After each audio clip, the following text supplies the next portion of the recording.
So today we are going to be going over different types of loads placed on bone. To do this, we are going to start by defining what loading is. Then we are going to discuss the 5 different types of loads, which are compression, tension, shear, bending, and torsion. And finally, we are going to end today by going over how injury occurs and specific injuries as it relates to loading. So to start, loading is any stress that is placed on a bone. This can be caused by gravity, an external force, muscle force, or weight bearing. So stress can be divided into 2 categories. You have normal stress and shear stress. Normal stress is applied perpendicular to a bone, and shear stress is a force applied parallel to a bone. So that being said, we are now going to discuss specific types of loads related to the bone.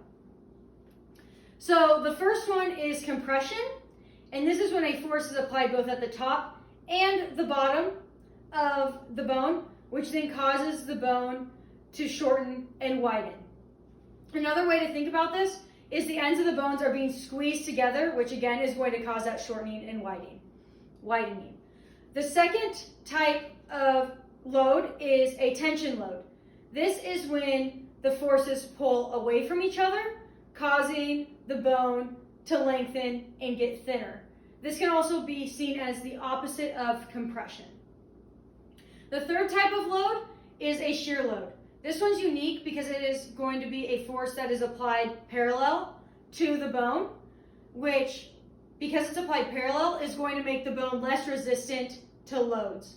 Unlike compression, which has the highest resistance to load and to forces, this one has the lowest, so there's more chance of injury when a force is applied parallel to the bone.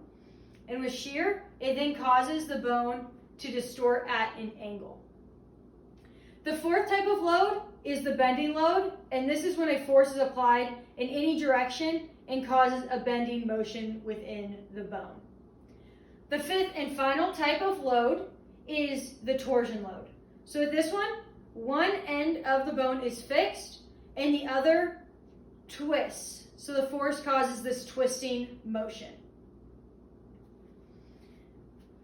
So we are now going to discuss different types of injuries and how injury occurs within the loading framework.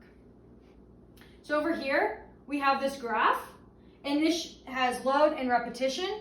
This shows how injury occurs. There are 2 ways. The first way is if the load is high, but the repetition is low, injury can occur, or if there's a high repetition with a low load. So this red line shows the injury threshold. So if you're on this side of the red line, that is called tolerance, which is what the bone can handle without injury. However, on this side of the red line, that is when injury is going to occur. Another important thing to remember about how injuries occur within the loading is as muscles fatigue, they can alleviate less of the load, which places more stress on the bone, which can then lead to injury at a lower load if those muscles are fatigued.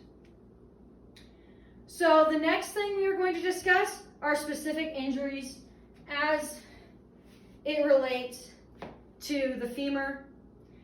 The first one is a lateral fracture. This is caused by a tension. So again, that pulling and lengthening. The next one is a medial fracture, which is caused by compression, so that shortening and widening. And that injury is going to occur around this area, which makes sense because as you compress, that part of the bone is going to become shorter, and that load is going to make that have more stress. Next, we have a spiral fracture, which is caused by that torsion, so that twisting motion, as we can see here. And then a final injury that can occur, and this one specifically to high repetition, is a stress fracture. So although the load is light, because generally this is caused just by repeated motion such as walking or running, that load is light, but the repetitions are so frequent that it builds up and causes a fracture. So just to review, we defined what loading is, the 5 types of loads, and finally we went over injuries and how injury occurs.